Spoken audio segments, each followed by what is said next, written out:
We just need to unmute and I'll record whenever you're ready, Madam Chair. Okay, and I think I unmuted. Janet, can you hear us?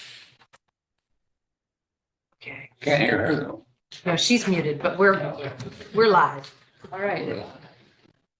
7 o'clock, so I'd like to call this meeting of the Planning and Zoning Commission for Thursday, January 2nd, 2025 to order. Welcome, everyone. And let's see, maybe we could do a roll call of commissioners. If you could say your names. Bob Reinhardt, Andy Rubin, Bob O'Connor. Carol Snow, Chair. Michael Bugda. John Morgan. And joining us via Zoom is Janet Peckinpah. Town planner is Aaron Mannix. First order of business on the agenda, this being our first meeting in 2025, is the election of officers, which is chair, vice chair, and secretary. As chair, I'm happy to serve again, but I'm also open to nominations. If anyone else is interested in being chair. I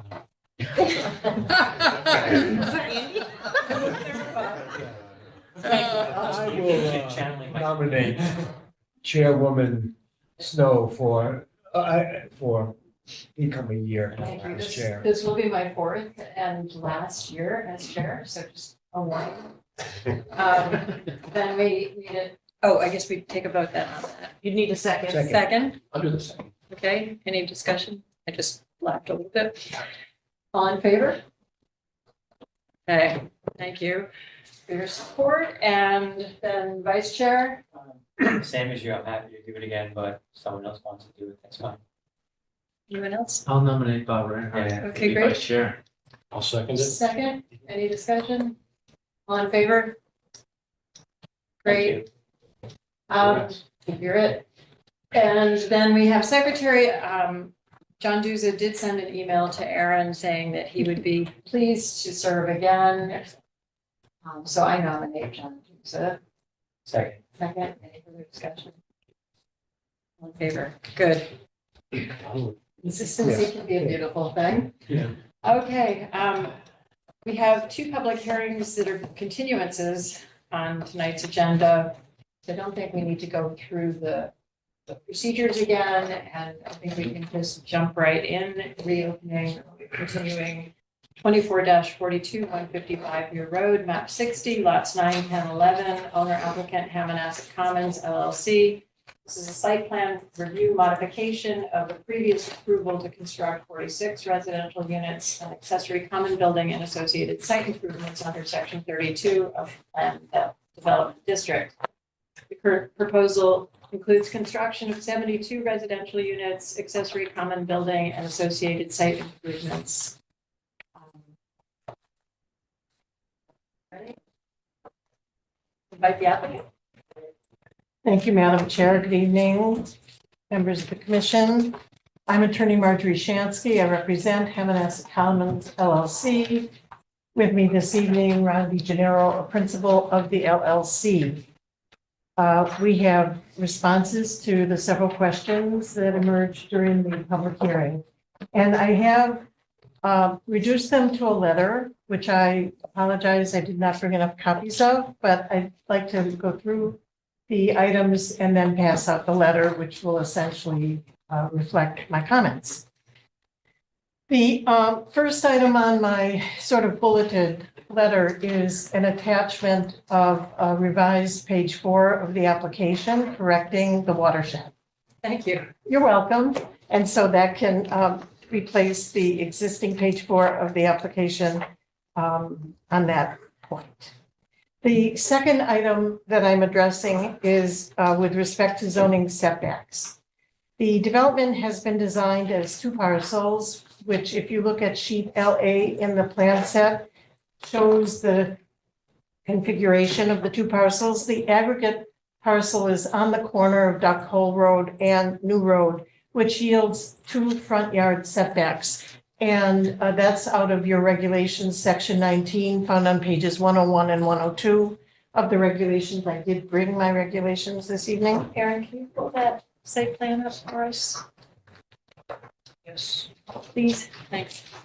On the north of the parcel, which is where the adjoining neighbor had raised the question, the original approved master plan showed a setback of 10 feet with buildings located at approximately 24 feet away.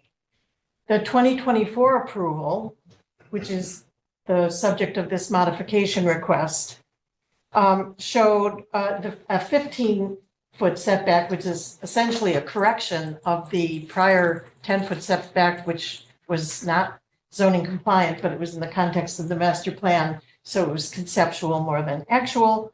But the 2023 approval shows the 15-foot setback, and the buildings were located beyond the 15-foot setback, approximately 21 feet, although at least one patio appended to one of the homes extended into the 15-foot setback. So the current revised plan is consistent with the 15-foot setback established and approved in 2023, and the houses have been reoriented beyond the setback and nothing protrudes into the setback. I have appended to my letter a copy of the landscape, a rendering of the project, which is also in among your materials. Right. And it shows the relevant setbacks. And to it, I would also mention that the applicant can add additional arborvitae on the northern boundary to the extent that the neighbor requested additional buffering. And I know that after the meeting, he also spoke with the neighbor and they discussed other solutions, but he can probably speak to that better, and that may no longer be an issue since the neighbor then wrote a letter that the commission received today. But that's from the setback. It is the based on your regulations and in zoning conformity. The third item in my letter relates to the stone walls, which are shown on the survey that was submitted in connection with the plan set. And the applicant has agreed to incorporate the stone walls into the landscape element along New Road. I see the chair is taking notes, so you can make this all conditions of approval. But to the extent that I am representing it and have reduced it to a writing, this is now the content of the application. So we are held to it one way or the other. The fourth item to which I have directed my attention has to do with safety elements of the traffic impact study, which, as we discussed last week with Fiona and through the traffic reporting itself, was the third iteration of traffic impact study since the original adoption of the PDD in 2022. And it considered both sides of New Road, both the commercial development on the south side and the residential development on the north side. And to the specific inquiry of elements of safety, in addition to the ability of the roads to absorb traffic generation associated with the residential use, I think that one has to give credit to its review of sightlines, the concept plan that was provided for intersection improvements that included restriping, from which subsequent safety benefits have been established objectively in reduction of crash events. And from a legal perspective, and this is included in my letter and something I wanted to remind the commission of, from a legal perspective, quote, the designation of a particular use of property as a permitted use establishes a conclusive presumption that such use does not adversely affect the district and precludes further inquiry into its effect on traffic, municipal services, property values, or the general harmony of the district. And the citations, Beit Havara and TLC Development, which was a Bradford case. And this remains the law today. And I then quoted from Dwight Merriam, who used to be Robert Fuller, but now it's Dwight Merriam's land use tome that is a compilation of laws. And it captures the same case law, that a site plan, not a special permit, this is not a special permit, it's a site plan, a pure administrative review, is required under 8.3G to allow the agency to determine conformity of a proposed use or structure with specific provisions of the zoning regulations. And it can be turned down only if it fails to comply with requirements already set forth in the regulations. And that phrase, already set forth in the regulations, is particularly germane because of the very illuminating conversation that we had at the last hearing about sidewalks and other, even sort of the Conservation Commission question, even the Stonewall question. Your regulations are the sort of footprint of what you're reviewing.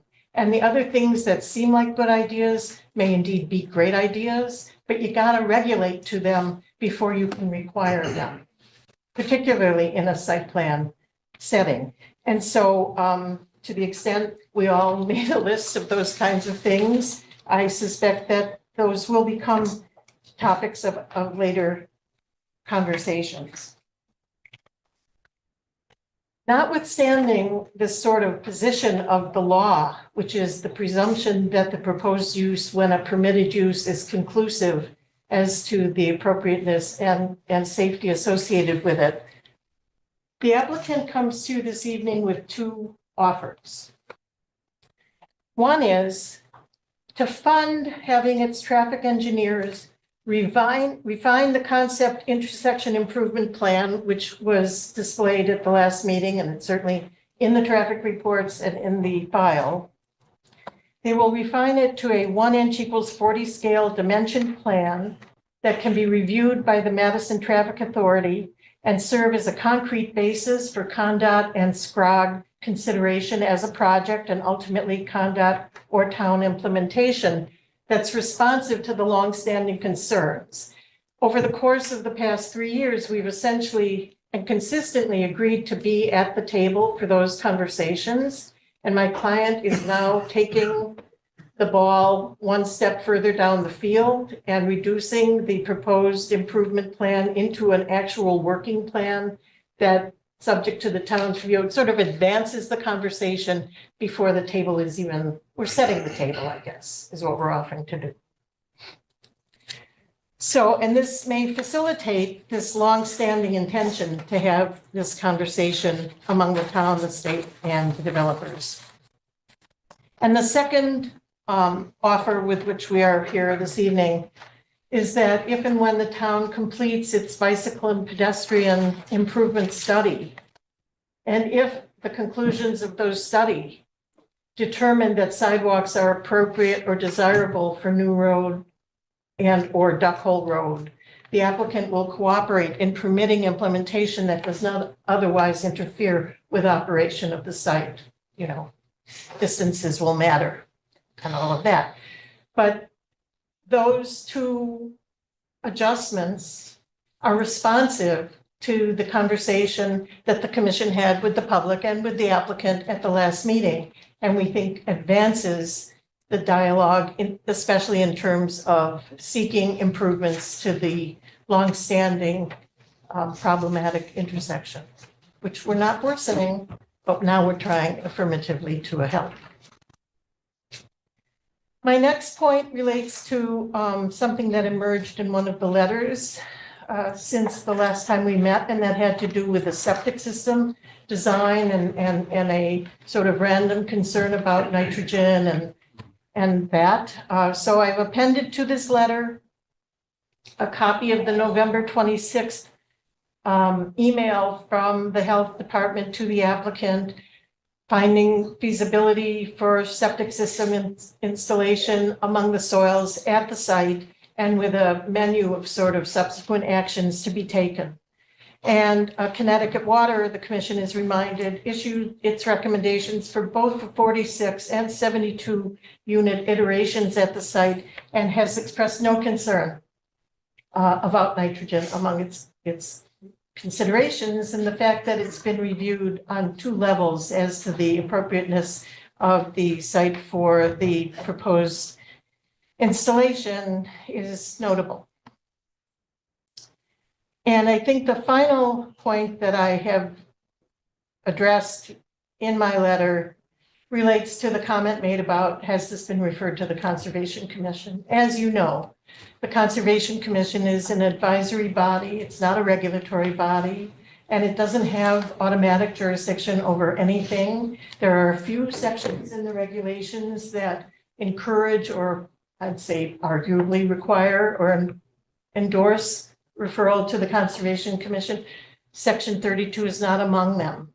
So to that extent, we are not here lacking any of the required reviews that are necessary for the success of this application. The revised site plan has an increased unit count over the originally approved detailed site plan that results in only 8 additional bedrooms than the commission previously approved. It provides housing for which a current demand exists as the applicant related to the commission, and as I think you know intuitively, in the town, and represents diversification of the housing portfolio long sought in town. And I don't choose to be associated with that phrase. It comes right out of your plan of conservation and development, so I apologize for sort of repeating it.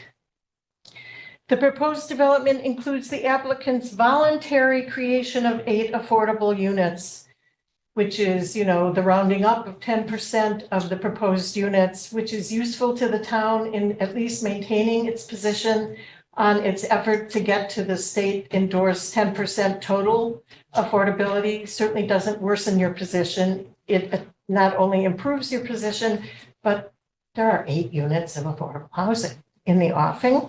For 25 years, one of the letters that the commission received today confused it with an 830G application, which requires a higher percentage and a longer term. This is a voluntary dedication of affordable units.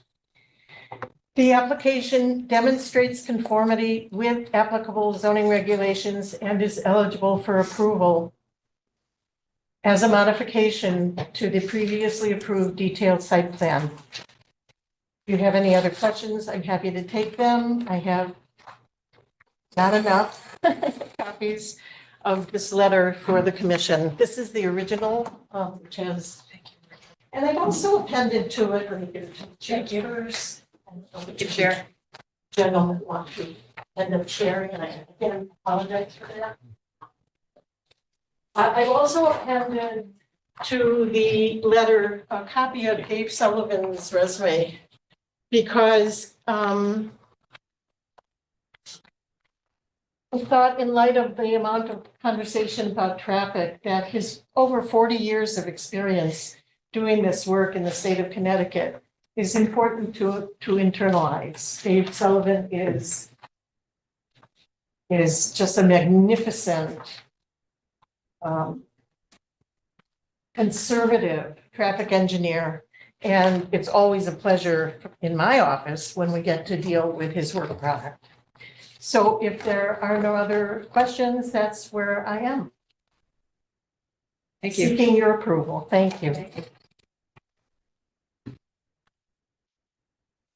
Take us a minute just to have a look at the letter.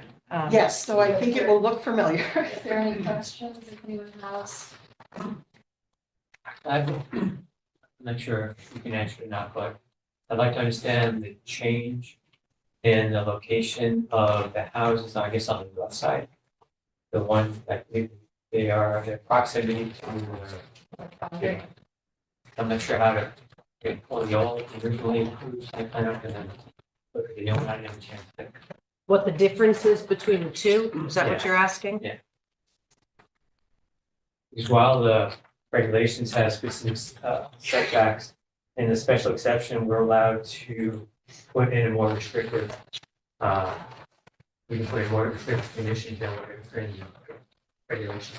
This is not a special exception It was application. originally. No, No, it it has was never not.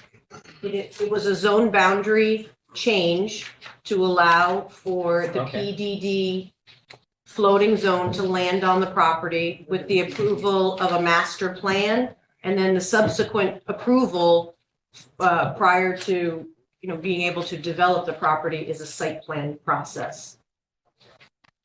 So the design of a PDD is for the commission to be able to vet out the merits of the master plan at a legislative capacity as opposed to an administrative capacity. The adoption of the PDD was legislative, and this is administrative detailed site plan review. I do have one little copy, although it should be someplace in the record. This is the original approval.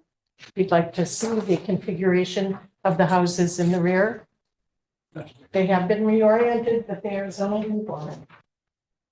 I'm gonna put that. Thank you. Sorry. Thank you. I can pull up. And this is why I included that language from the case law, because this is site plan review.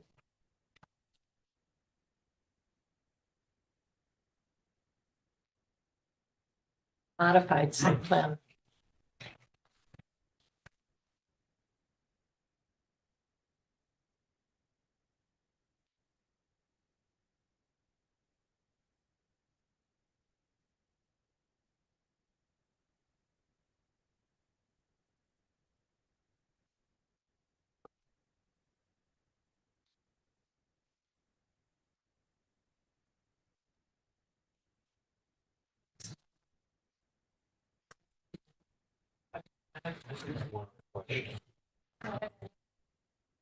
I may be mistaken, but I think you referenced a traffic plan or pattern for the apartment development and the medical building. Because the entrances and exits are right directly across the street from each other. We established that a couple weeks ago, I believe, right? Correct. Did you mention that, or was that a different traffic reference? Because if you didn't, it's fine. My concern was, in the traffic study, have there been discussed or anywhere, or does this have to be presented later about how the traffic's going to flow out of that? When some people are going to, come out of both ways and want to go either direction, from both sides of it, how's that going to be managed? Is it going to be a four-way stop sign there? Is it going to be that's I don't know if that was discussed or addressed, but that it's going to most likely cause some problems at some point. People are entering and exiting at the same time. Well, the real problem is if opposing driveways are not aligned, because then you have unrestricted sort of mayhem, or at least the potential So of with the it. right striping, I'm assuming is that the intent to guide people which way out? So you come up at the end and it's like, if you're in this lane, you have to take a right. If you're in this one, you have to take a left on either side. Otherwise, there's going to be. Although unrelated, I think the medical office building has a turn lane off-site. I think it has okay. 2 exit lanes coming out of that. I can look at that, but they were designed intentionally to be. I mean, as long as it's conforming, I'm just curious, because I just think at some point, if that doesn't happen, that's going to have, I would think, relatively steady traffic throughout the day, 9 to 5 type of thing. The existence of both uses are discussed and considered in the traffic study That's fine. I just wanna- at all times, which is the beauty of having one body do the sequence of reviews. Also trying to find the zoning chart, which is, I have the 2 oh, good. site plans I can show you that reflect this. This is the revision that shows the north property line here. And the previous approval Right. is here. Same setback. You can shoot the one patio. Yeah, you can see the patio just Right. barely Mhm. crossing.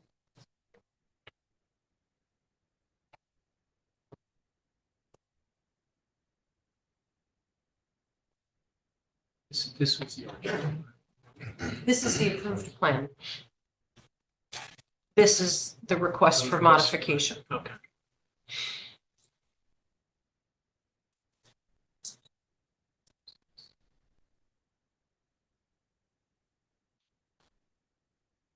Go back to the approved plan.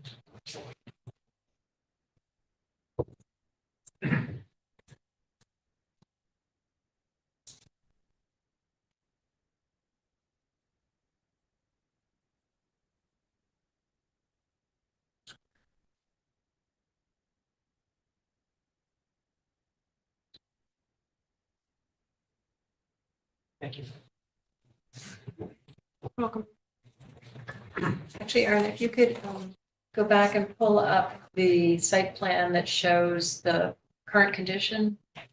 Oh, the survey? Yeah, great, because I'm going to ask a few more questions about the stone walls. Attorney Shansky, one is that it concerned me a little bit that on the application form, not only was the Neck River Basin put there for the natural resources, but the box was not checked and the form was filled out to say that the historic resources, it was not applicable. So I think that, I don't know about everyone else, but I do rely on that information as being accurate. And Erin, if you could pull up the site plan that shows the existing conditions, it's true that they're shown there. But it's not clear to me in your statement tonight what you're saying. And also I wanted to ask, can we see it? Well, I could zoom in, but you're gonna miss sections. So there's a wall here.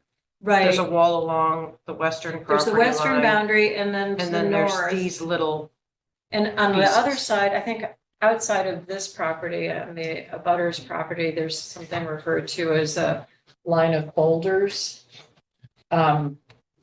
that's And- not on this. That's not on this property. Right, I understand. It's on the other side, but I wasn't sure if, what are you, when you say that you're going to incorporate stone walls into the landscape element along New Road, Line them up.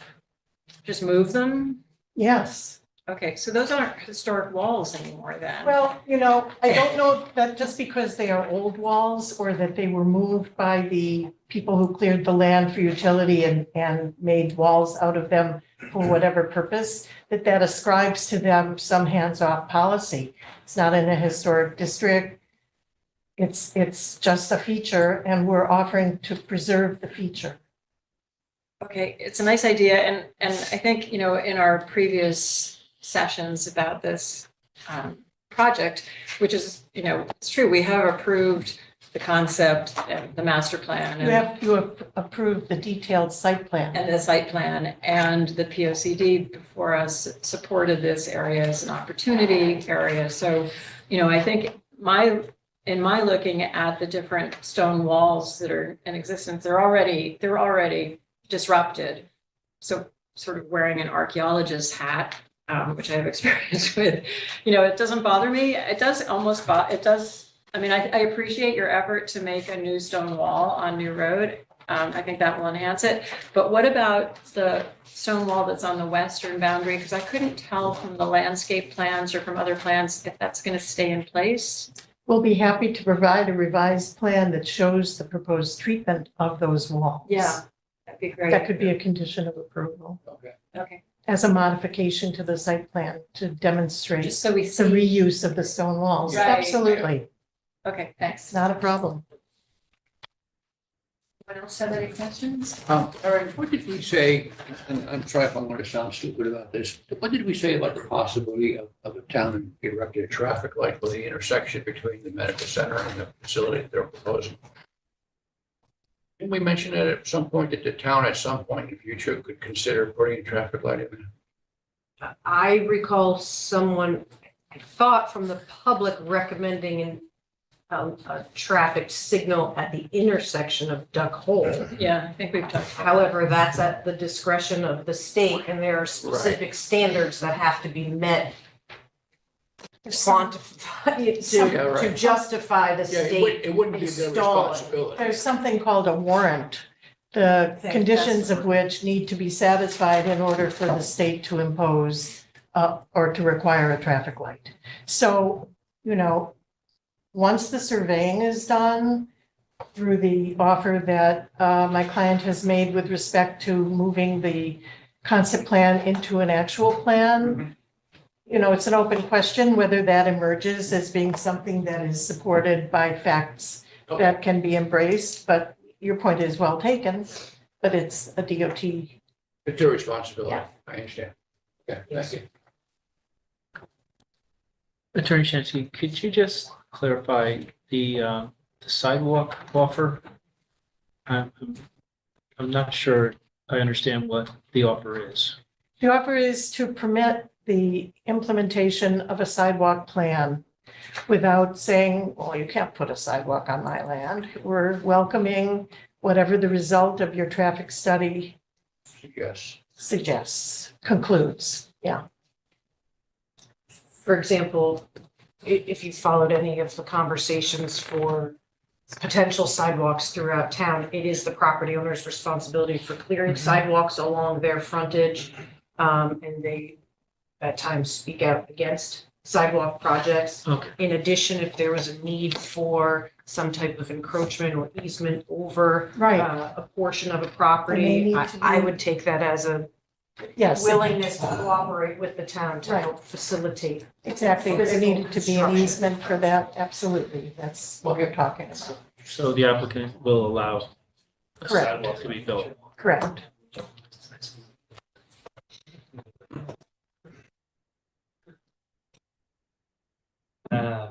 So, Any other questions or comments from the commission? The only other thing that I did ask for some information on how the traffic studies are put together specifically, what's her name? Fiona? Fiona, yes. I had asked her to, or someone to provide me with some kind of understanding of how the traffic volumes are estimated for this particular type of development. She was going through some of it. She thought she had a summary that could provide it. So, and I checked, it's actually captured in the minutes, that request. I was just trying to get that to understand how the additional, how the requested change would impact the overall traffic flow expected from getting out of. So I haven't seen it submitted.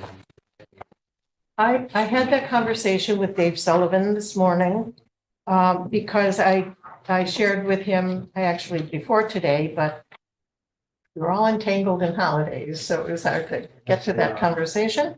How the multifamily housing mid-rise have been selected. And it turns out under the ITE, there are maybe only 4 or 5, maybe it's 3 or 4 categories of multifamily housing.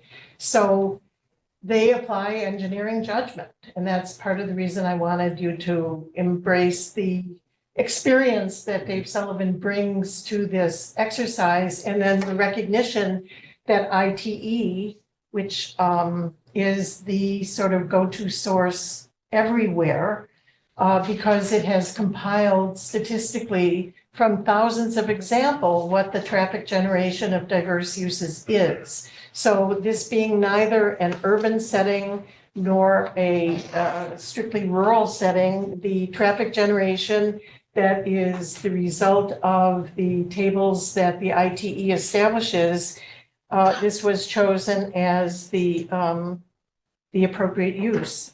And this was under the 11th edition of the ITE trip generation volume, because I think I have volume 4 in my office. It's been like 20 years since I got a new ITE for my own use, because I'm not a traffic engineer, but it's updated, so it is current to the development templates that are out there, and it's derived from statistical review.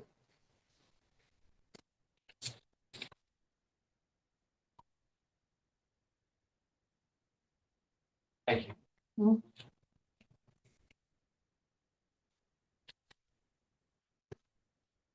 Any other questions or comments from commissioners? Since the public hearing is still open, are there any other comments from the public? You could say your name and Yeah. address. please. Hi, I'm Jerry Cox from 135 Duck Hole Road. I submitted a letter with extra copies to the board. I just hope that you'll all read that prior to any decision. Our family, as I've said at the last meeting, in 2023 on the Zoom call, never been opposed to good development. I think if we should look at those before and afters, I don't know if they can be pulled up.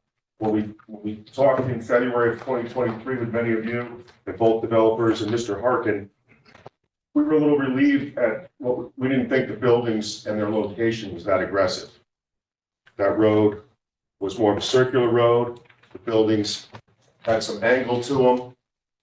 I don't know if it's coming up, but maybe 24 foot, I had said 30 foot. 24 foot was probably the very closest corner of one of the buildings, which is not parallel with our property line.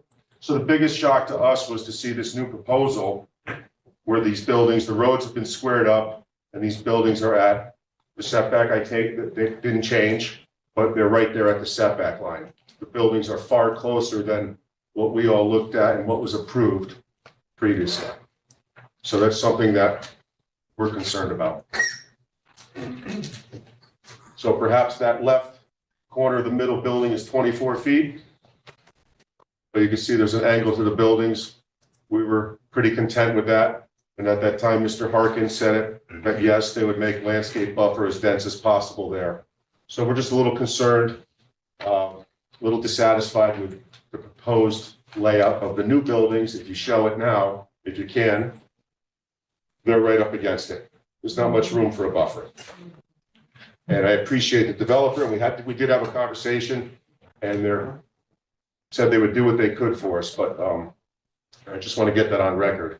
Again, I have the letter. I won't bore you with the whole letter. There's some questions about health department issues, no doubt. I just hope you'll all read that before any decisions are made. I believe that is it. Thank you. Thank you. The others? Sharon Schmidt, I'm at 64 New Road, and I submitted my analysis, not scientifically, but after our last meeting, I did observe the traffic in front of my home between 7 and 8 o'clock, and I sent my statistics. And I just want for record to say that I understand how now the analysis was completed based on other similar construction projects, but I don't hear that an actual analysis of new road traffic. I know, and I might be dating myself, but in the old days, there was a cord across the road and you counted how many cars went by. But I don't hear that kind of sensitivity to the current traffic on that road. In addition to the scientific algorithm from other similar building type structures and the impact that it would have in addition to what we already have. So I would just like to say that I'm a little disappointed in that and would hope that when the next phase of traffic is evaluated, probably going to be a lot bigger of an evaluation. Thank you. Particularly for safety. Do you want to respond to that? I do. Thank you. I'll respond to both. With respect to the neighbor to the north, what is presented this evening is zoning conforming, and in the revised site plan context, that is the review. With respect to these traffic comments, it's not an accurate description of what the underpinnings of the traffic study are.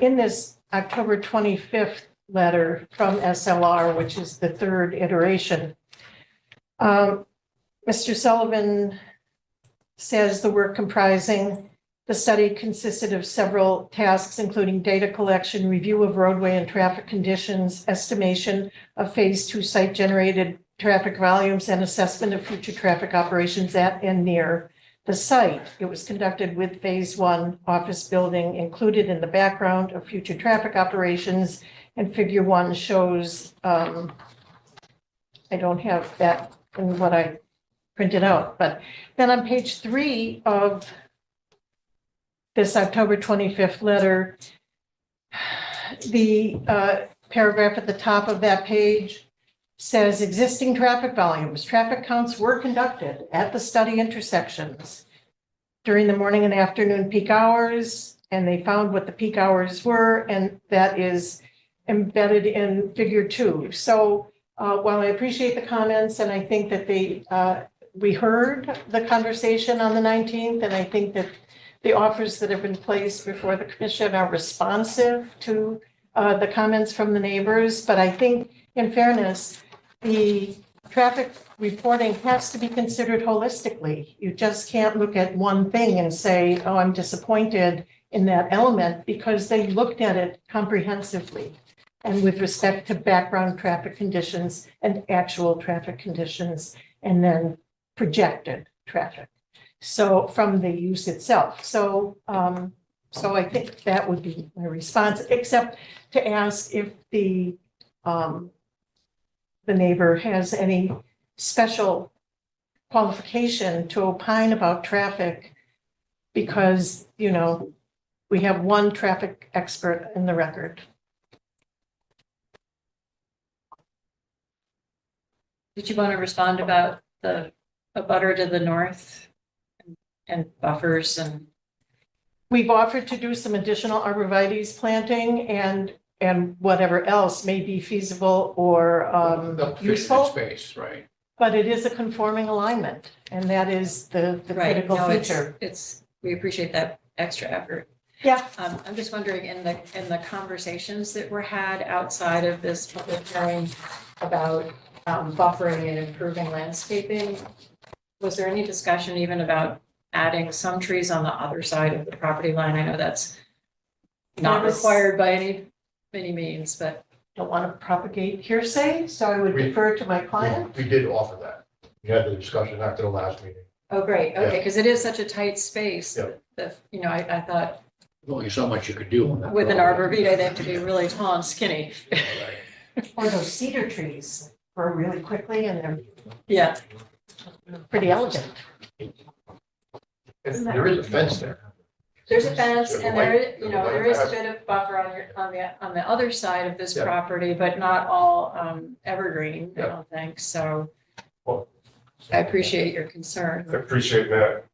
If I may interject, and I appreciate the conversation. Is there, I know there's a landscape plan now for this proposal to change. And again, we're not saying it doesn't conform. I don't know all the zoning laws. I've never said that. It's just different than what we looked at before, which was approved. And I appreciate the plan. Can there be a landscape drawing made that we know is, Sure. you know, because, Absolutely. listen, people, tomorrow's not promised to any of us. If another developer takes it over and says, I don't know what you're talking about, that's where we're at. You don't want to lie. Thank you. We definitely agree with it being verifiable. Great. Thank you. So we can get the landscape plan showing the, A revision to the landscape plan, yes. is there, It could be both the stone wall update Yeah. and the buffer update. That'd be great. Thanks. Carol, can I make two comments? Sure. First of all, I'm sorry, I missed your name. Sharon Sharon? Schmidt. And to your question on your own survey, there's in the traffic study, it's figure 2, if I'm understanding it, it shows the existing road, traffic, which is pretty much what we measured.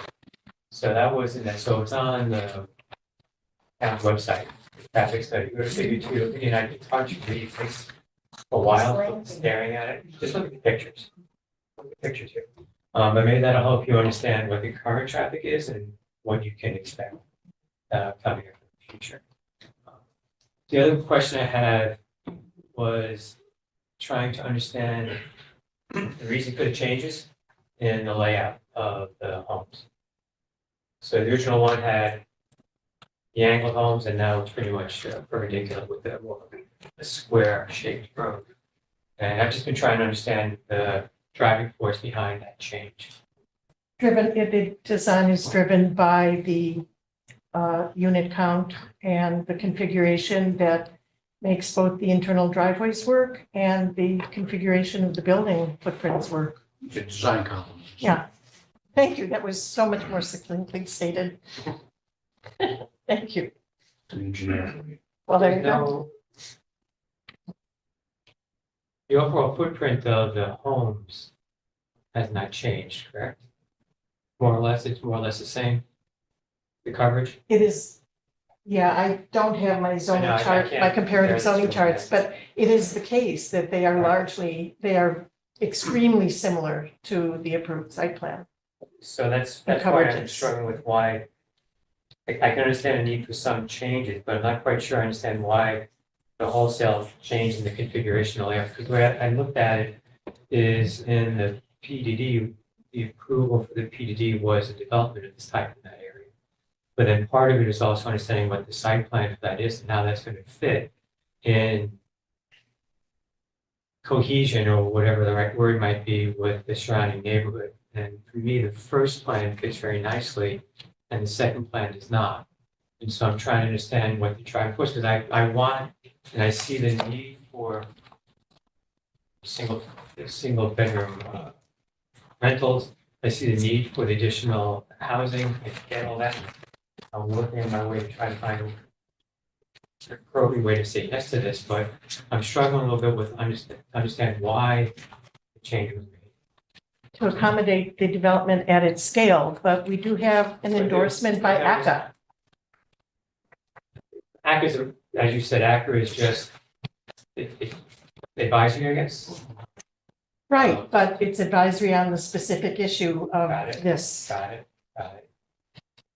I'm just looking at the minutes from the ACA meeting to see if there's anything useful. No, I read the ACA minutes. I didn't see anything talked about the change in the slide. They just talked about changing the way the parking was by the common area, some of the other. Did you look at? They do comment on the density of the updated development Right. and the impervious parking. The, it does say on page, we'll call it 2 of the minutes from ACA, that all agree that the buildings look better in this current proposal. So as opposed to the one that came prior. So I appreciate your sensitivity to the issue.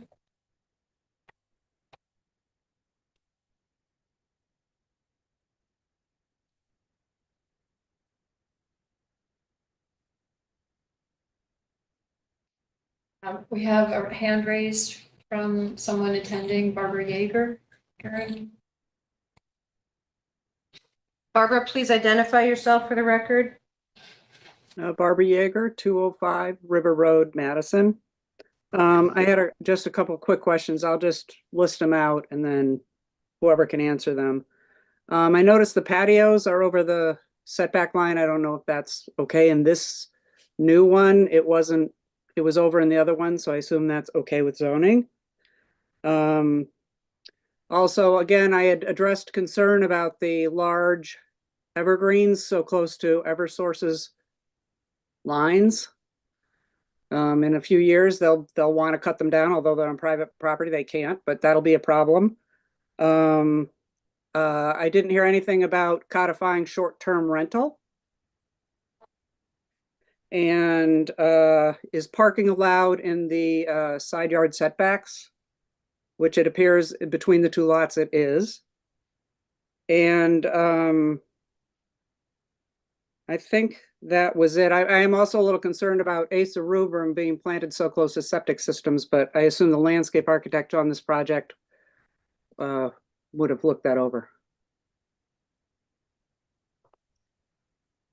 And I'm wondering if ACA was referring to building layout or the actual, I noticed they improved the looks of the building, which is wonderful. But I don't know if they were talking about building layout as opposed to the look of the buildings. And that's it. Thank you.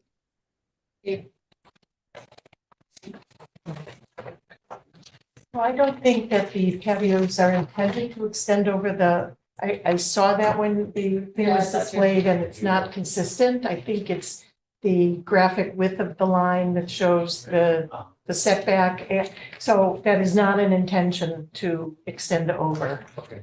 That's just the scale, the tiny scale and the amount of information that's put into it. I can't comment on Eversource, which is a constant source of consternation in my office on this or that. But it is the observation that we're talking about trees on private property. It speaks for itself. We did talk about that the minimum lease is a year. So we clarified that at the last meeting. And the issue on parking and side yard setbacks is not a programmatic intention. There are 2 parking spaces that come with every unit, and in 2025, the world will see fewer parking requirements than we had heretofore because we are trying to lower our dependence on the automobile. So the short answer is no, there's no intention to do that. It's not a part of the program. There are no zoning requirements regarding patios in the setback. On-grade patios do not need to comply with side yard setbacks according to the zoning code, nor do parking spaces residential. I don't know about the tree she's referring to, but I think one tree that was questioned is actually on the state. It's on the right, it's in the state right of way. So, and that was the big baby hickory that was chestnut, so sorry. And it is not on this property. It is in the right of way, and we have no intention of touching it or harming it or. Okay, Or should you? right, Right, thanks. correct. I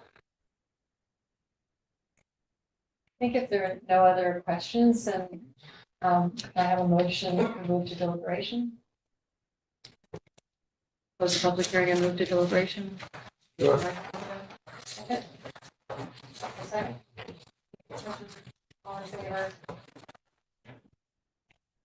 Right, so I think we've been made well aware of the regulations and that this meets the regulations. And I appreciate what we've heard so far, conditions, additional conditions that we can put in place to try to satisfy issues, buffers, traffic engineers, and also future sidewalks, and as well as my own concerns about stone walls and landscaping. Does anyone else have any other thoughts or comments? What we're hearing and what we've learned tonight since our last meeting. So to make it in. Right, but we have to have the additional conditions added. John Morgan? Okay. In that case, could I have a motion that we approve with additional conditions? There's a draft resolution. There's a draft resolution, that's right. And I can bring that up and screen share and add Yeah, it's rather lengthy. the, well, most of these conditions are existing, in the existing site plan approval, all of them, I should say. Right. The only one that I've in the process of inserting here for the revised landscape plan, which will include the proposed stone Karen, do you wall. mind if I exit out of closed captioning so we can see Sure, your edits? as long as everyone speaks up, because I was Okay. hearing that Because we people won't- could not hear. And enunciate towards the microphone, which is on top of the television on this side here. Thanks. So the comment that was made during the hearing was that the applicant will submit a revised landscaping plan, which will include proposed stone wall locations and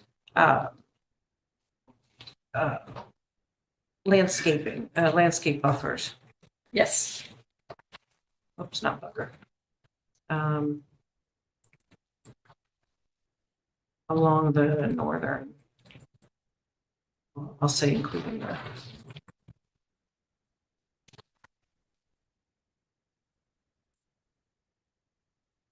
Karen, are you adding, what are you? Yeah. So I added it next to where we were requiring a plan to be submitted anyways, so that they read properly. The applicant, in the previous plan, and to make sure that we've incorporated all of the comments and feedback from Connecticut Water, is just to make sure that the plans are updated to reflect all the comments and recommendations that were made from Connecticut Water regarding the hoods and sumps on the catch basins. and a copy of, there was a note regarding an update in the drainage report regarding the sumps as well. So just to indicate that a copy of that updated plan and drainage report shall be submitted to the zoning enforcement officer prior to making application for preliminary certificate of zoning compliance. And that's the zoning compliance that allows the applicant to move forward with a building, to the building permit level. Okay, great.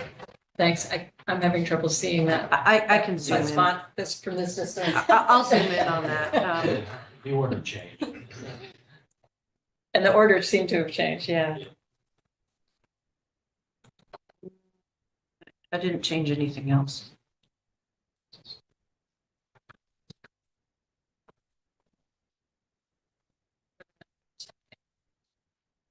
Well, yes, from 7 down. I inserted 7 here to be near Got it, okay. the others. So let me see if I can zoom this in for you. There you go. Is that, Oh, that's better. Thanks. I might be able to do more. You want maybe a little more? Oops. Might have overdone it. Okay, I think that's all I can get.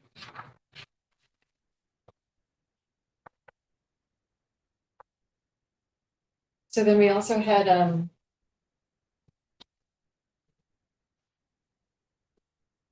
from Attorney Shansky's letter.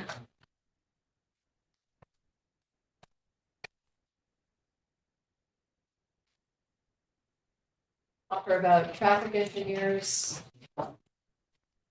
Traffic engineers, and I assume the Madison Traffic Authority is our engineer.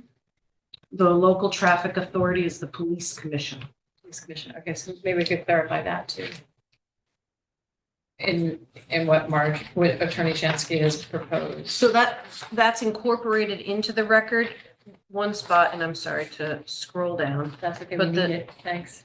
The this paragraph, the commission acknowledges the applicant has provided a conceptual plan to help mitigate safety and operational. I can to provide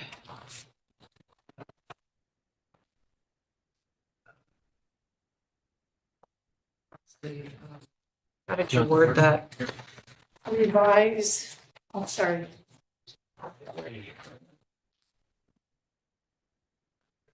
Refine the Yeah, concept. to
I think this is fine. And that paragraph goes on to explain about pending the results of a pedestrian and bicycle study.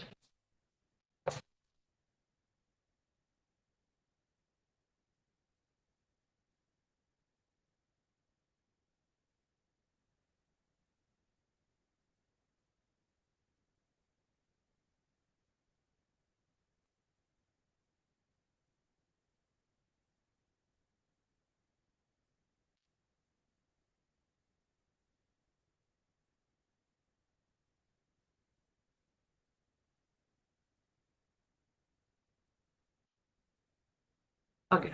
Okay. That I can see. Yeah, you appreciate that. That's fine.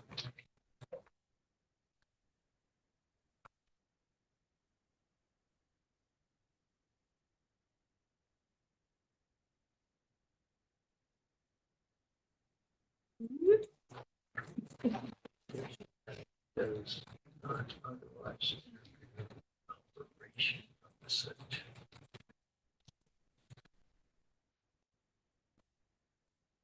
Alteration.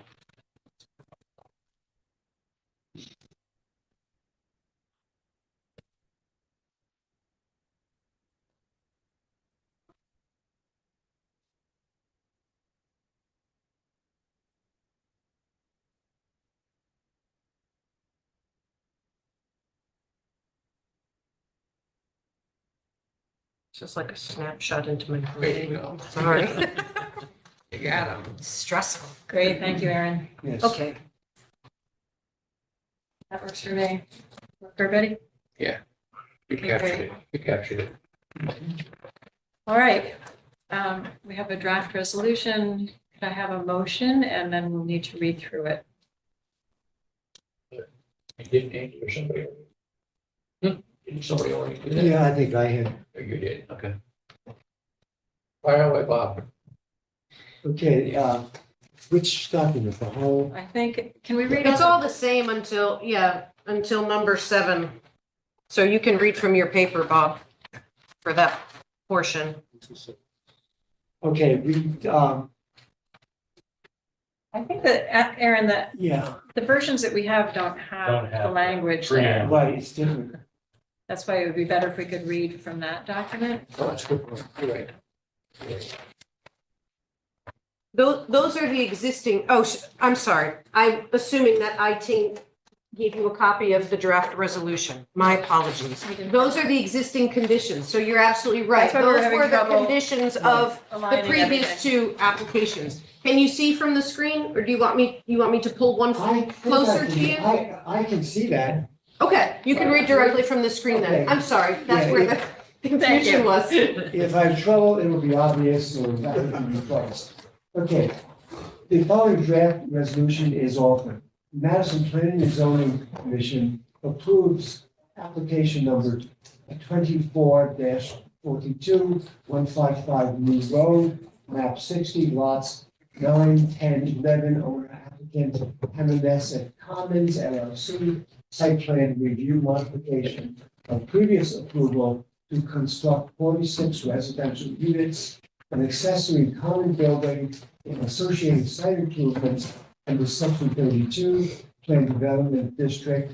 Current proposal includes construction of 72 residential units, accessory common building, and associated site improvements as shown on a set of plans, Hammonasset Place Residential Development, 155 New Road, Madison, Connecticut.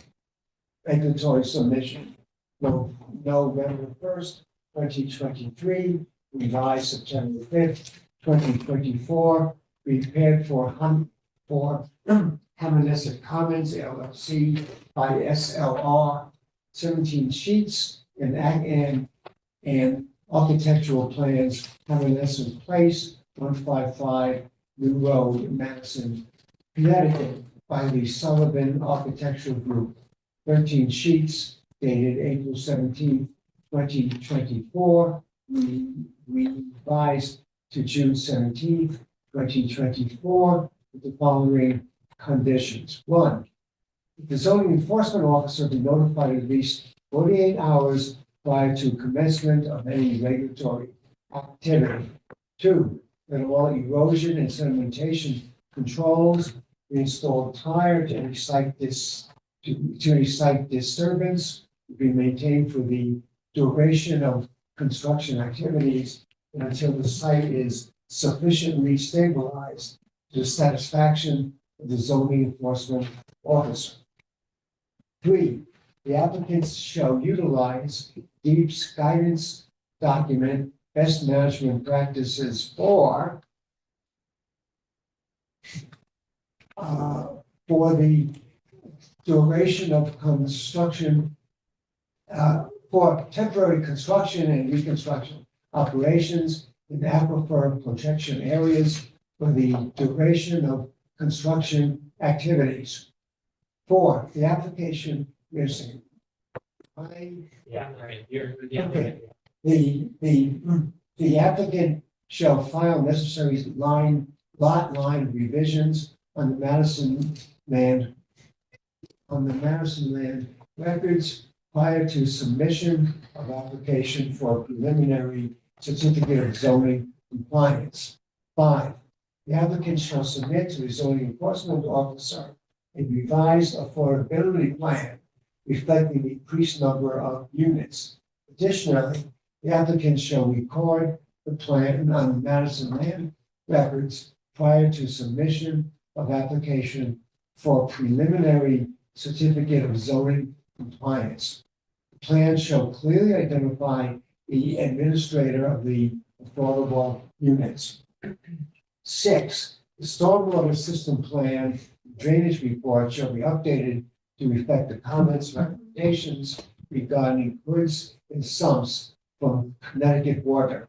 A copy of the updated plan and drainage report shall be submitted to the zoning enforcement officer prior to making application for preliminary certificate of zoning compliance. 7, the applicant shall submit a revised landscaping plan which will include proposed stone wall locations and landscape buffer details, including the northern property line. This shall be submitted prior to issuance of a preliminary certificate of zoning compliance. 8, the stormwater system should be inspected by the design engineer during construction to verify consistency with the approved plans. 9, the as-built survey of all improvements, including stormwater system components, should be submitted to the zoning enforcement officer with written verification from a licensed engineer that the stormwater system was constructed in concordance with the approved design plans. This submittal should be completed prior to the issuance of a final certificate of zoning compliance. 10, given the location of this development within the aquifer recharge area of the Connecticut Water Company's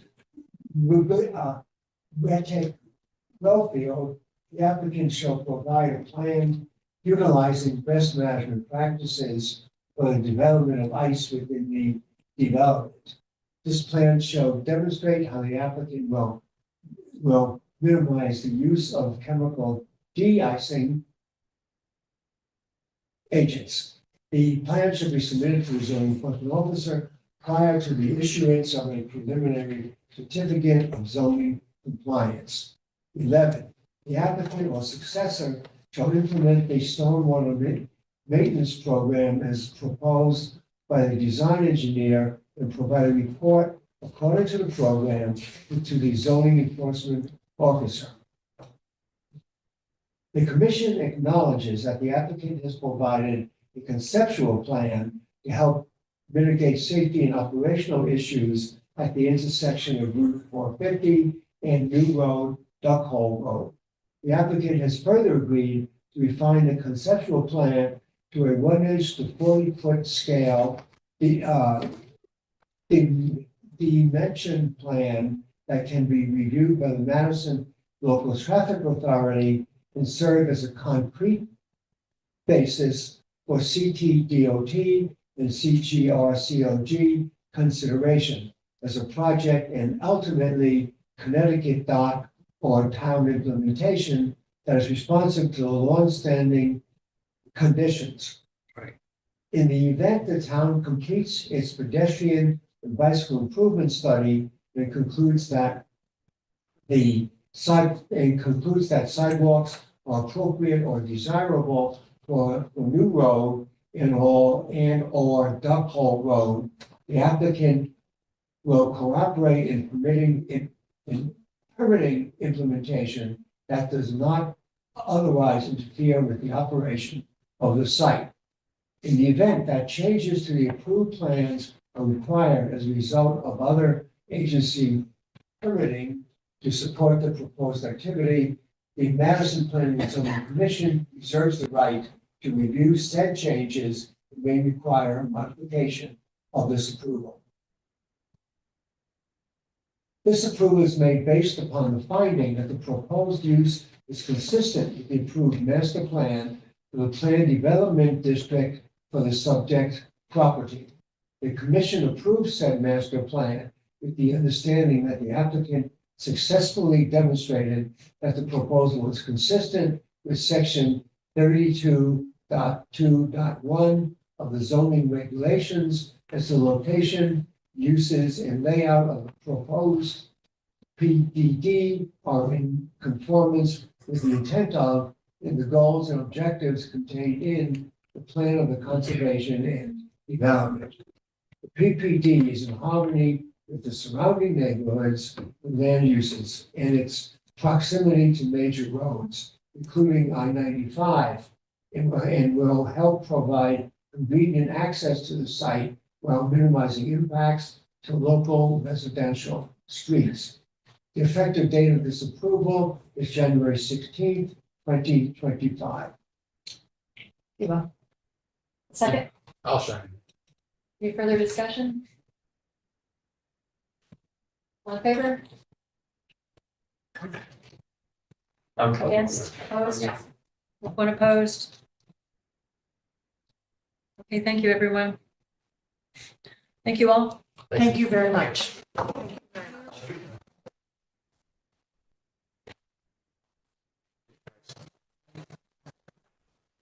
Okay, next on our agenda is the continuation of the public hearing for 24-43 for School Street, as well as 24-44, 8 Newman's Lane and 10 School Street. These are both applications for the Academy School conversion into a community center. Welcome. Good evening. Happy New Year, everyone. For the record, Brian Panico with Cole Civil Survey. Tom Arcari is also with us via Zoom from Prison Barrier here in Alec. So I believe at our conclusion of the last meeting, we are still awaiting some documents for the traffic study, which has been provided for a detailed statement of use narrative, which has been provided. And then we had also looked over and kind of clarified the parking situation as far as what was actually on site, what was directly adjacent, and then what we were counting for on-street parking. So kind of in conclusion of that, we'll just kind of talk briefly about the traffic study. I don't know if the traffic engineer is on Zoom by any means, but kind of brief, just conclusion of that. Basically, their school had about 300 students. The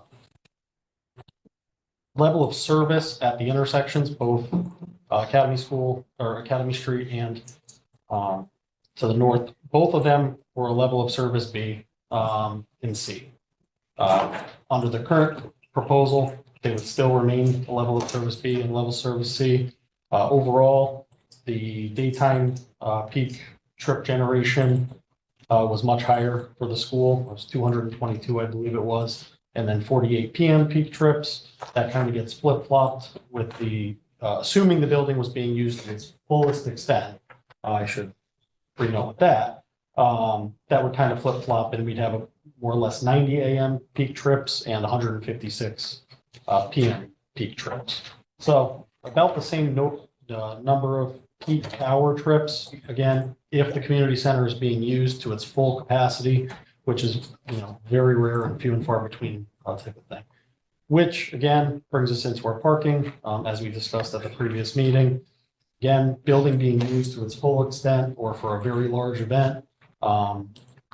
Obviously, parking, we would be utilizing all of the on-site parking, all of the adjacent parking, which then would take away necessarily from, for example, they talked about the flea market or the farmer's market that occurs there. But again, one of these events where something like that is happening, it's a scheduling thing with the town to make sure that that doesn't happen. Exactly.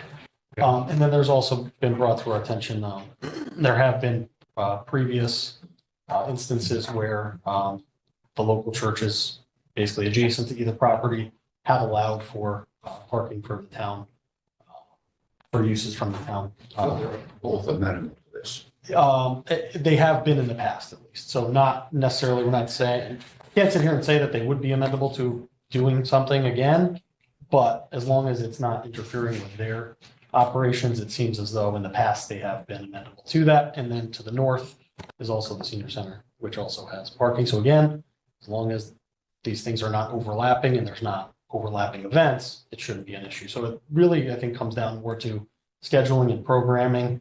Again, we did provide kind of what the program and all these different uses within the building are. And so again, it would just be a matter of when they actually go and create the schedules for these things as they happen to make sure that they're not all happening at the exact same time, which we know for a fact most likely wouldn't be able to be possible because you're probably not going to have a business and expo in those spaces at the same time as, you know, they're doing something in the kitchen and also doing a arts and crafts thing for children, because if you're doing a big thing, arts and crafts for children or something, it's probably not occurring late at night when you're having an event for everybody else, for adults. So that kind of touches on those two items.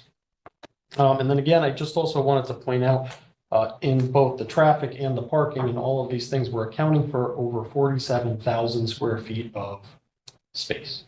So it's a lot of potential people being in that building all at the same time. Not something I believe the town at this point is looking to have happening all at once. But we wanted to make sure that there were enough spaces within the building provided so that all of these different dedicated uses that the town wants to be able to provide services for to its members, that there is space for them. So when you're doing a project this big, we want to make sure that, you know, if we do need extra office spaces, they're there. If you do need, you know, community spaces, they're there, and that you're not kicking somebody out of one room to utilize something else. So, so again, to kind of wrap that up, I don't know if you guys had any further questions about that, but traffic level of service does not change. Parking, I believe we now determined it's 91 on-site parking spaces, and then another 100 and something adjacent parking spaces. Erin had the exact numbers in her motion, her draft, for what the request was. The specific reduction that is sought, there are 91 spaces on site provided between the north and south lots or central lot. And the reduction is 145 spaces total. Okay. It's a lot. Including the extra far-flung spaces. What's that?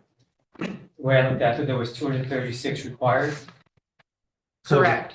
And so- 66 offered when you include the adjacent and on-street. So, So back right, those so out. the resolution does not include the on-site parking, but that was demonstrated to you to help prove the point that there is available adjacent parking. Questions? I'm gonna wait for someone else. I have none. Anyone else? All right. I'll start. On Academy Street, is that why you have to have parking on both sides of the street? I don't believe so. It really would, you'd only be able to get parking on one side of the street safely. We did, Aaron and I did discuss, if we were to switch it from, basically, there's no signage on the opposite side of the street indicating that they would allow, parking is allowed. You know, we both said we. There's also no parking. Yeah, there is. If you were to flip it, you could fit 23 spaces along that side of Academy, which it probably would be the wiser of the two, right? You have driveway entrances on the opposite side, which you lose spaces. There's fire hydrants, you lose spaces. If you were to flip it, that utilization of that side of the road is the sidewalk right there along it. People could easily get out of their car, go to that sidewalk and get to the community center. But at this time, obviously, that's town right of way, so we can't say that, hey, we're telling you, switch the road, switch the parking to the other side of the road because you get 8 more spaces and therefore, do it. We're just saying that based on the way that parking is currently configured, there is signage that says no parking here to stop sign. There's no parking signage between at the fire hydrant and that's in that location. So based on the dimensions between all of that, we're creating an estimate that this is the number of spaces that you could fit. That's how you defined it. And that's how we defined it. So yes, in the future, it'd probably be a good idea to take the signs off of that side of the road, flip them to the other side of the road, or stripe the other side of the road for parking, so it's more defined. And you would pick up a couple more spaces. In general, I'm uncomfortable with the characterization of some of the parking, as in the church is usually that you park there, which means it doesn't matter. We don't have an agreement, so and I can't conceptually allow that as part of my analysis. That's not included in That's the not- application. I know, There's no formal but it's been agreement. put forward as one of the possibilities. I just want to say, to me, that's not a possibility for inclusion in the assessment that we're supposed to make on the parking. That's right. That's correct, Right. and that's not included I in the know. assessment. But he said it. I want to make sure everyone else understands. I don't agree with it. I understand. I agree with you. It's making it very clear to everyone. It's not part of the calculus. And just to clarify our position, we're not saying that anybody should have the right to utilize other people's private I parking get it. lots. I get it. I get it. Yeah, you're not dependent upon. Correct. You can't, church could sell that tomorrow. Correct. Put it in a shopping plaza. The town would have to approach the church and have But- a discussion. The, when I looked at, you have the parking calculation map. The update. I was trying to add the numbers up. I could find the 49 new parking spaces. It's obvious because there's nothing there now. I'm trying to find where the 42 existing ones are located because the map doesn't add up for me. And I just want to make sure that I understand which ones you're talking. Yeah, so there are, Actually, I find more than 42, so. so the 49 in the new parking lot is the, basically from the limits of our new paving is what we're Right, yeah, it's all in that. considering. There's 35 to the north of the baseball fields on site there along Bradley Road. Right. And then there are 7 kind of right at the beginning entrance by Meeting House. So that's 42, the 35 and 7. is 42. So what about the ones in the front? So the ones in the front technically are not on this property. So that's what we were calling, so you're talking about, if we come down here, this portion. So the property line runs along the back of sidewalk. So even though it's right there and right in front of the building, and probably historically always been utilized as part of the school, it's not on this property, and therefore, to Aaron's point, we're not allowed to calculate that, and that's why we have Considered 91. adjacent. Correct. Even though it is likely available to you. Correct, but as we mentioned before, they also host the farmers market in that area, and so technically they can do that even though it's not, they wouldn't have to have permission from the school. For example. We park on the town green for the farmer's market too. Everyone. Space, but again, Aaron, how many, from the original plan, how many spaces did you say would be eliminated versus what's being proposed now? Is it 100?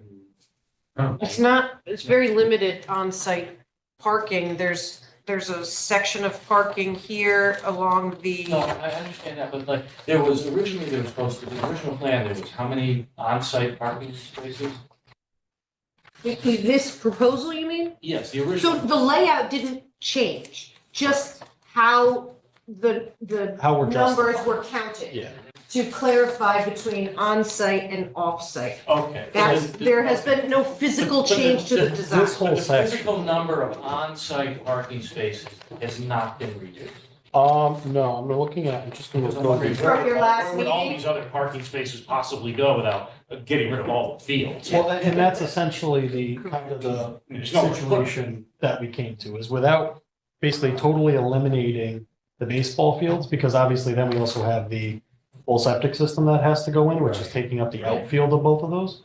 We would basically have to pave the entire infield of the baseball fields to put in a huge parking lot that 90% of the time is not going to actually be used.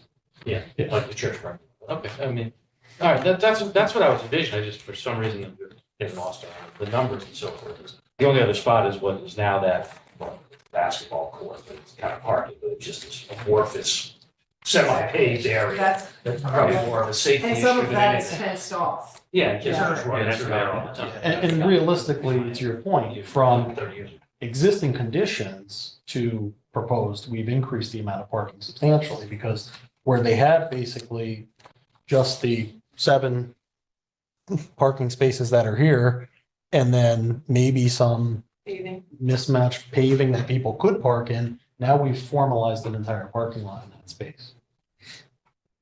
That's fine. Thanks. Thank you. That makes it clear. I think they leave it to the coordination of multiple disparate organizations to make sure their events don't unalign. That's a stretch, but whatever. That's a personal comment. It sounds good. We've been running with that for years. Yeah. Have you seen the parade? Exactly. I know. It's like, good luck with that. Old town government. At some point, there's gonna be like too many cars for too many spots. Any other Nice. questions or comments from commissioners? No, I'm good. And Yeah. since we are still open as a public hearing, any questions or comments from public? Yes, my name is Tom Lee. I live at 17 Bradley Road, and I'm also vice president of the Deacon John Gray Foundation. And so I had counted up a bunch of parking places in the area. And so I'm going to echo a lot of the things that you had said. I had counted, the Great House had allowed the Madison Lyric Stage to put on performances there. And we had gotten permission from St. Andrew's Church to park in that area.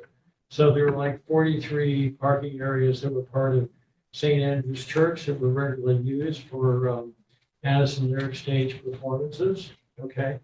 And then there's also like 31 parking areas that are right adjacent to that area and that are part of the Congregational Church that are frequently used, where I see people park there and then they bring their kids over to play in the playground. Okay, so they are regularly used, okay?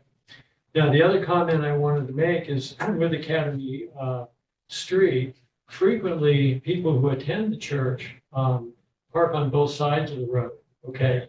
And that makes it impassable for cars going both directions, okay? So it really would have to be that there would be parking only on one side if there's going to be two-way traffic. It's necessary, I agree. I'm not sure emergency. Get through there big. I don't think the fire truck could get through there if there was cars on both sides. Yeah, it would probably be blocked. But there are like 50 parking places that are part of the senior center and the American Legion Hall, okay? So that's commonly used like anytime there's a big event downtown. So, I mean, what surprised me in a way is there really is a lot of parking in that general area that regularly gets used for the farmers markets and the concerts and the various things that happen in that area. So anyway, I have a map here that I just wanted to pass on where, this is a Google map. You see me keeping track of a lot of the numbers like that. Yeah. So, it's a Google map and I put in where some of the parking places are. Near the town hall, there's like 5 spaces that are actually on the trees. But anyway, do that. Okay. Okay. Thank you. Yes. This is a trivial comment, but St. Andrews? St. Margaret's. That's Oh, St. Margaret's, yeah. Yeah. St. Andrews is farther out. Yeah, Up Durham Road, yeah. yeah, The point's the same. yeah, okay, thank you. Stay by it. Yeah. If there are no other comments or questions, can I have a motion that we close the public hearing and deliberations?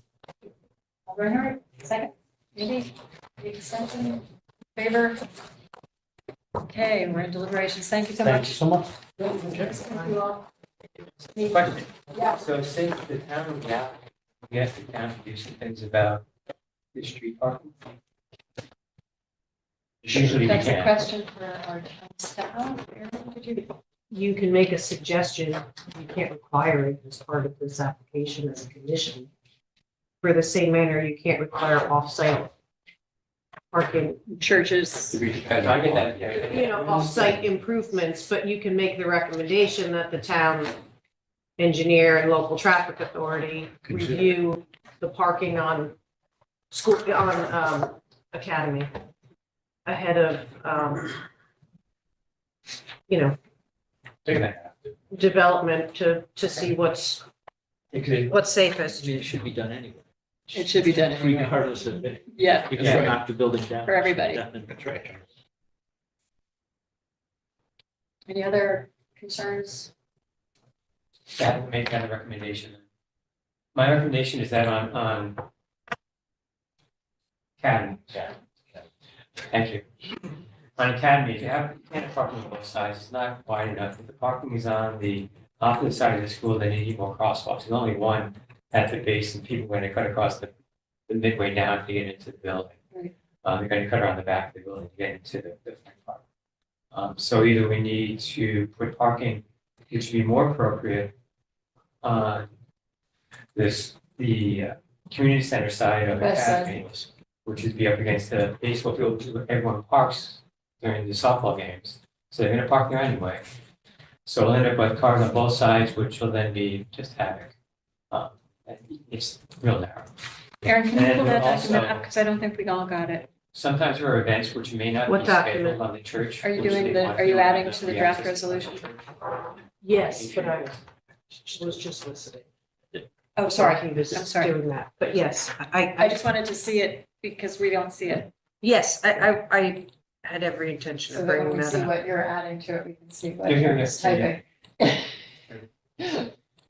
From the two ends of the table onto the screen. Thank you so much. I have the, yes, I was just gonna let Sorry, I interrupted. Bob finish. No, no. Sorry.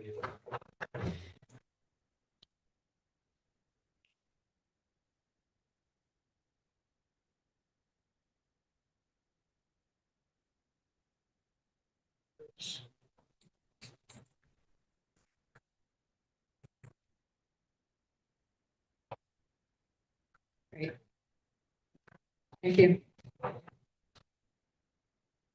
So this is the language regarding the reduction in the parking. The commission does have to make a finding regarding the parking reduction. And that's where I added, as there is additional parking provided within the near vicinity of the 3 town parcels and on town roads, the commission recommends the town further investigate on-street parking along Academy Street to determine whether it is appropriate on both east and west sides of the road. Great. Thank you. Motion to approve? All Sorry, right, just to John, remind, please. these are two separate sections? applications So that we have- are included Concurrently, yeah. in one One resolution. approval. Okay, great. John So I Morgan, got 2 for 1. It's a two- Wow, look at that. 2 for. you're on. All right, go Joe.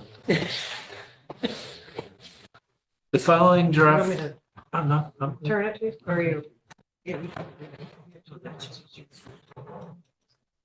the following draft resolution is offered. Voted that the Madison Planning and Zoning Commission approves application number 24-43 for School Street, map 38, lot 138, owner, applicant, Town of Madison, special exception application per section 3.4B and major downtown village district alteration for building alterations and site improvements related to the conversion of the former Academy School into a community center, and application number 22-44, 8 Meeting House Lane and 10 School Street, map 38, lots 136 and 137, zone R-2, owner applicant, Town of Madison, site plan modification application, and major downtown village district alteration for site improvements related to the conversion of the former Academy School into a community center, as shown on plan set Academy School, Madison Community Center, 4 School Street, Madison, Connecticut,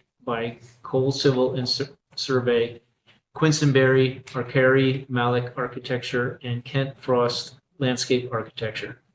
Sheets S1, C1-3, ES1, D1-D2, SSDS 1-4, PH1, L1-L3, L4-L4.4, A0-1, A1-0-A1-3, Tongue twister. A4-A6, prepared for the town of Madison, dated September 16th, 2024, revised to November 6th, 2024, and supplemental application documents with the following conditions. 1, that the zoning enforcement officer be notified at least 48 hours prior to a commencement of any regulated activity.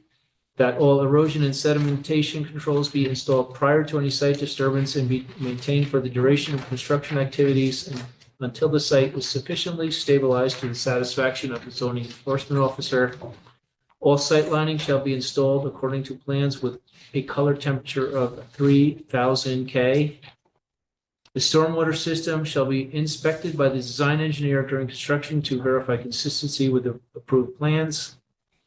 An as-built survey of all improvements, including stormwater system components, shall be submitted to the zoning enforcement officer with written verification from a licensed engineer that the stormwater system was constructed in accordance with the approved design plans. This submittal shall be completed prior to the issuance of a final certificate of zoning compliance.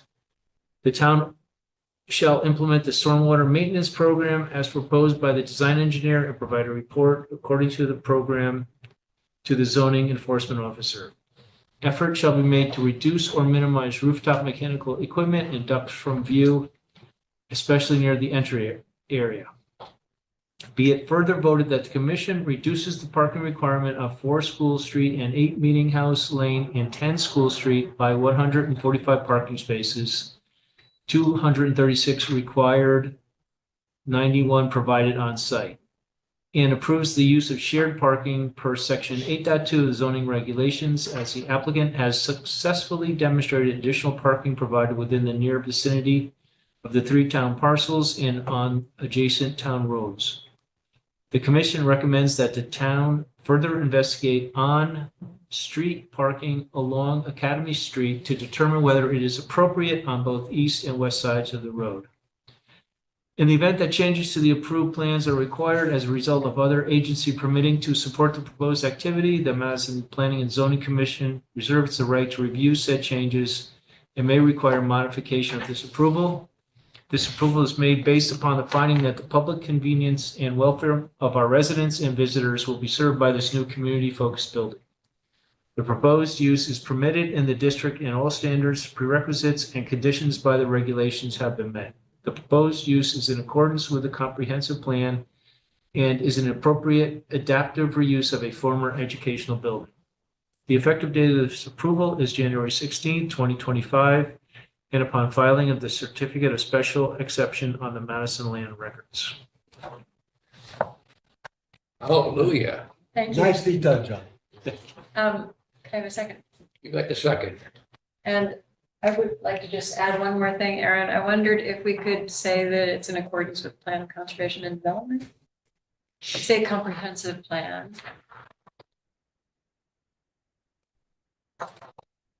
Does John have to start from the beginning? Yes. No. Because I think it does. I think it is supported by the Plan of Conservation and Development. So let's go ahead and say so.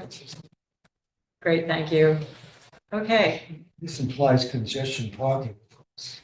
we'll see. That's Think we're ready for a vote then? All in favor? And I don't know about Janet. Erin? Janet? She's She's here, waving, yes, she's waving, She's she's waving, okay, I ready. can't see her on our big screen. Great, okay, it's unanimous. Thank you, everybody. Thank you. Thank you so much. Thank you. Thanks, Tom. Doing a little healthier this time. Yay me. All right, I guess a motion Thanks, to Brian. close the public hearing. No, we did that already, I guess. Okay. The public just left. done with those. So we have one pending application for our January 16th meeting. We already have a public hearing scheduled for 24-45 341 Opening Hill Road. That's the Country Schools application for a new engineering classroom and maintenance building. So to be continued at our next meeting.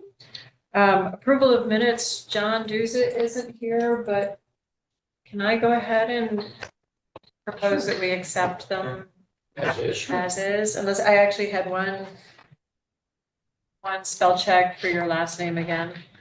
Everybody does that. They reverse the G in the deal. Well, it was Bugba instead of Bugda. Otherwise, I thought that looked great. Anybody else have anything else? Janet, are you still, okay. Everything's good. I wasn't there, so. Oh, oh, right, you can abstain then. So could I have a motion to approve the minutes in the second? Quick draw over here, geez. Now can we have a vote? Yes. All in favor to approve the minutes? Janet's abstaining because she wasn't there.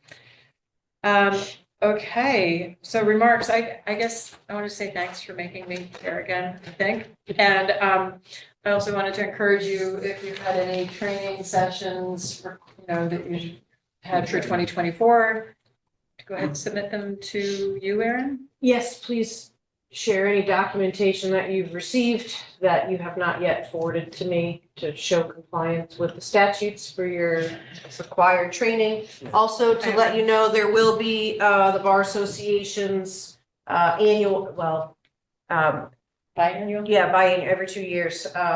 Every 2 years. Every 2 year training in March. And that's a virtual training that will satisfy all of your continuing ed requirements. And we'll send you that information. If you do register and provide us with documentation that you attended, we can likely reimburse that expense for you.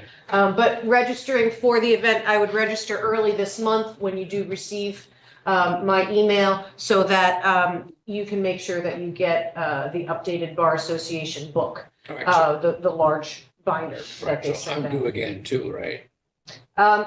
Yes, I will resend what the requirements are. Yeah, We've please do had that. a Sooner the better. self-reporting status for folks, but it's based upon when you've been appointed and your number of hours. Okay. And then there's a requirement for the affordable housing component hour included in that, which would be satisfied. The Bar Association would adjust that training to make sure that they would check all of the boxes for folks. Fair enough. Thank you. Great. Do you have anything else? The only other item I wanted to let the commission know is that we've been actively working to transfer to digital platform for all of our permitting needs in the office. We've gone through a massive scanning project that's concluding. All of our paper files, been able to successfully ship those out and have them digitized. And I'm in the process of having that approved by the state as our official record keeping for those. So we've cleared out a great number of file cabinets. Unfortunately, they are all under counters, so I can't remove any of them. But it felt really good to clear them all out. So along those lines, it is our goal to not produce paper in the office. And so we're utilizing Viewpoint Cloud, which is an OpenGov program. It's the same program that we use for administrative approvals and building permits, health approvals. So I'm in the process of building out that software, almost completed, so that in 2025, it's going to look slightly different. When you receive applications, you'll be looking at them through a Viewpoint Cloud link. So I will say that the applications are going to be streamlined with relevant information. Some, as we've seen today, and in recent applications, there is some information that's requested on applications that has no relevance to our actual zoning code from an enforcement perspective or a requirement. So we are looking to make them consistent with our current regulations. And it's been several decades since our application forms have been updated. And let's see, what that also means is that we're eliminating all of our online document storage within our website. And through the applications, you'll have a link directly into Viewpoint Cloud, where you would be able to access all of the documents associated with any pending applications. So it will still be transparent and user-friendly. You don't need logins or passwords to be able to access anything. But it will also help streamline things internally with referrals to other departments and opportunities for them to comment directly into the application process and upload information for you. So And Aaron, the whole process will show also like what is done in what order and who's advisory and who's. Well, internally, there is a workflow. That workflow is not visible on the public end. Will we have access to it? No, Okay. that is an internal staff workflow. Okay. It's the same, I mean, advisory is the same process as far as ACA. There will be, all of the information will be included into that. ACA doesn't have separate applications, so those would not be separate entities in them. They would be linking to your applications since they're your committee and your advisory committee. Great. So Exciting. yes, all the regulatory boards will be moving in this direction That's a in big the deal. new year. It's a big deal. It's a big deal. There were some learning curves there, and we're still working out in draft form how things print out and how they get sent to folks, and it's exciting and interesting. So Very good. Thanks. yes, and environmentally friendly. So on that same note, is there any problem with us bringing in Our laptops. laptops Yeah. and using them? I think once this happens, we should be able to. That's something we could get land use, our council's opinion on. We have had opinion on that before, and it was advised that the commission not have.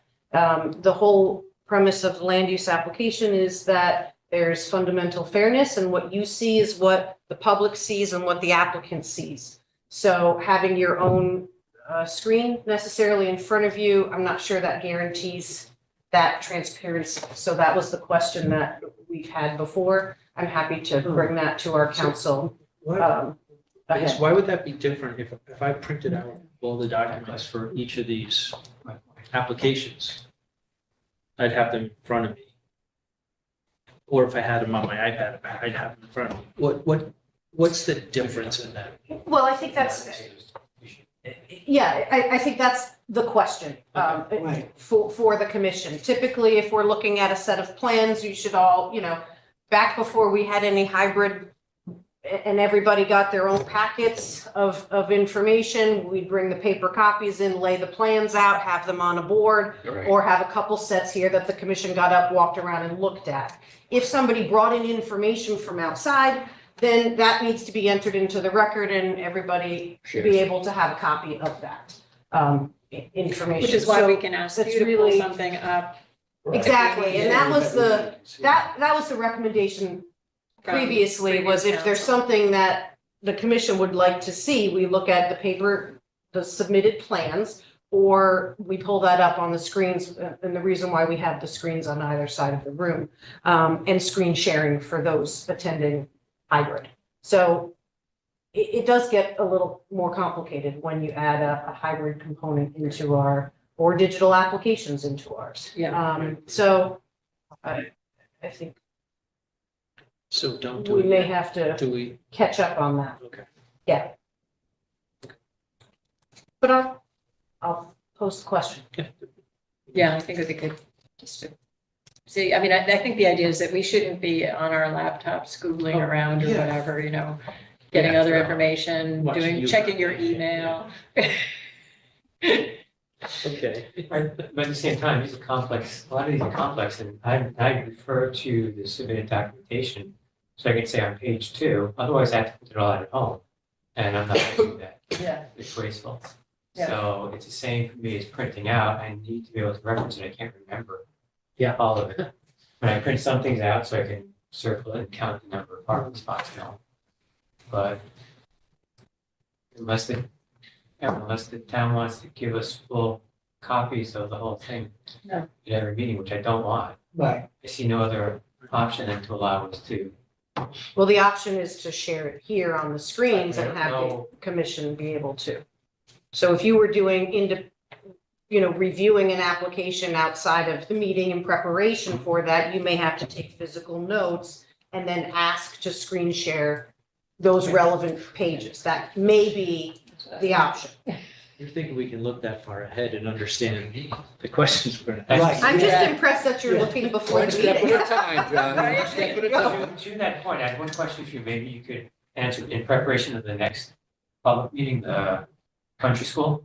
Yeah. Is there, in the request there is for the engineering building, it's a composite. We can't discuss the It's a question. project specifically. Okay.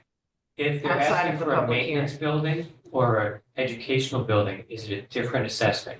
A different part of the regulations I should look at? No, Okay. I just want to make sure there's no, the use is a general educational use, which is a special. The use of the property is not changing. It's simply the addition of okay, a building onto a site. got it. Okay. That's what I was hoping. Okay, One other thing. Yeah. With this last, the new road, it feels like we need to beef up some of our regulations. How do we go about doing, what's the process of? Can we add something around, some language around sidewalks or safety studies? Or, aesthetics of the layout of the buildings. How do we do that? Some of that exists currently in the regulations, others do not. You are about to embark on another exciting journey. Now that you've completed your plan of Plan of conservation and development, we will begin the comprehensive update and review of both the subdivision code and the zoning regulations. So That's a major. it is a major undertaking. project.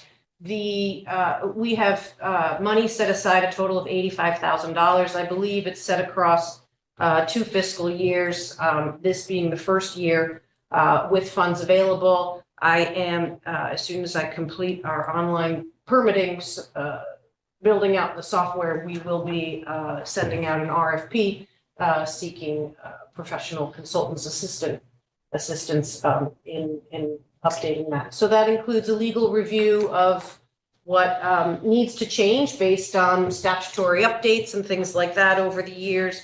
It includes cleaning up documents, putting like with like.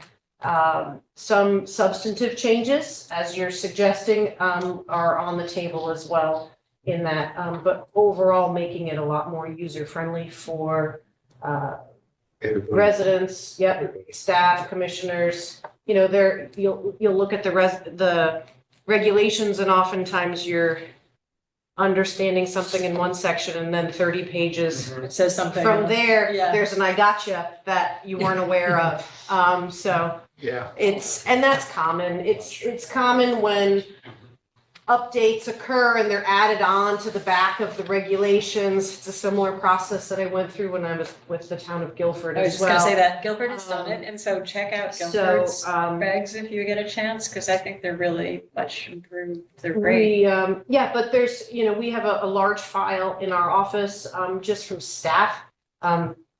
Zoning enforcement, my former zoning enforcement officer, my current zoning enforcement officer, my notes that I've taken as far as things that need to be updated or problematic that we found Improved. along the way. Yeah. So, Keep notes? yep, it's a big job, and it will likely take us 1 to Couple 2 years. years, not Meaning maybe. as long as the POCD, hopefully. But yes, that's the goal. Now you have a great master plan, and the goal is also to have your regulations not Align. create any roadblocks, but also to help facilitate the POCD. So, To John's point, I feel like sometimes the regulations are used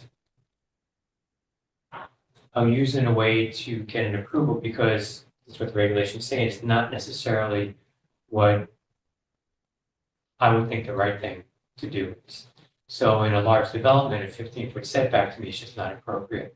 I don't want to, if we're waiting, if it's a year, and I understand why it's complex, but if you have to wait a year and a half to read more developments that then have 15-foot setbacks, which I'm going to say no to, even though the regulations say it's okay, I'd rather try to get ahead of the curve. And I'm not sure how to put into place some of these changes in the regulations without incurring the cost of all the legal review to make sure we're not doing anything wrong or conflicts. Is there any way? I mean, Well, it's something we should consider. I think you have to be more specific. If you're looking specifically at a PDD regulation, those exist on 3 properties in town approved with master plans. So I don't see a large alarming situation of setback standards in section 32. And I don't recommend piecemeal regulation changes on the cusp of going through a more comprehensive update. Okay. If you personally disagree with that or don't find that appropriate, you can do what you did today and vote against that specific I know, but it doesn't proposal. But change it. you know, I think we have some challenges in the zoning regulations and we have some language that doesn't work. And I see that by looking through the record of applications that go before the zoning board of appeals seeking variances. And when you start to track back through the years and seeing what the requests are, you notice when there is a problem in the regulations versus a unique situation on a particular property. So we do have a list of those, and those I think are more pressing. But I think, you know, I think it is important to go through the process thoughtfully, and that's just my 2 cents. It's just frustrating. I didn't think it was the way Okay, it's like so 2025, something to look forward to, a lot to look forward to. Yes. Yes, we do. On that note, unless there's further questions or comments or anything, discussion, could I have a motion to adjourn? Dave, second? Bob, any discussion? All in favor? Janet, good to see you. Yeah, good seeing you.